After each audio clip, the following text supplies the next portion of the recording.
Today we're going to talk about 4 red flags to watch out for when buying a home in the Philadelphia area.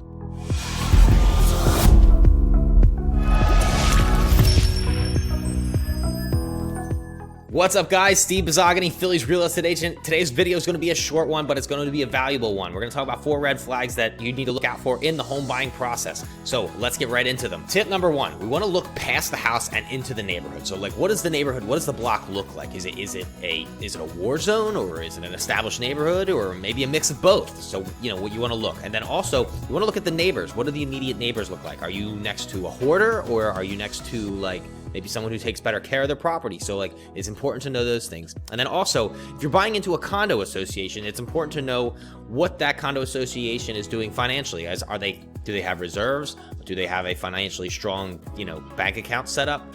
Do they have any special assessments coming? You need to know all of these things before buying a house. And if they're not, if the assessment is coming or their financials aren't strong, then probably not a good idea to buy into that condo association. Number 2, you want to look out for poor maintenance.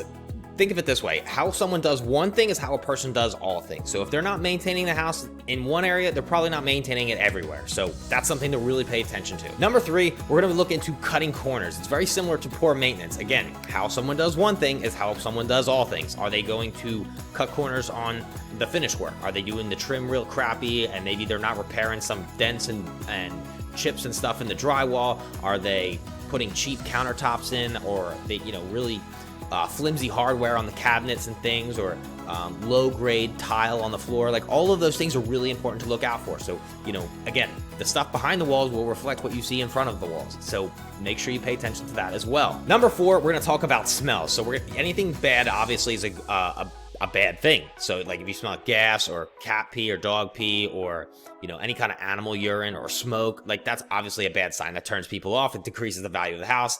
And it's funny because smell is one of the biggest indicators as to why people like homes right in the first place. Like, the smell is a very strong initial. It's almost like the house giving you a handshake kind of thing, or it's a slap in the face if it smells bad.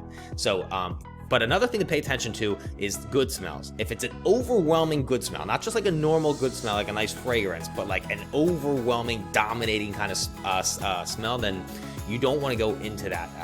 That's a red flag, because they're probably trying to hide something, which is why I'm mentioning it on this list. So guys, I hope you got a good amount of value out of this list, and I will see you guys in the next video. Hey, thanks for watching. If you've enjoyed this video and you have questions about buying a home, selling a home, or just Philadelphia real estate in general, please feel free to reach out to me. I'd be happy to help you out with any questions you have.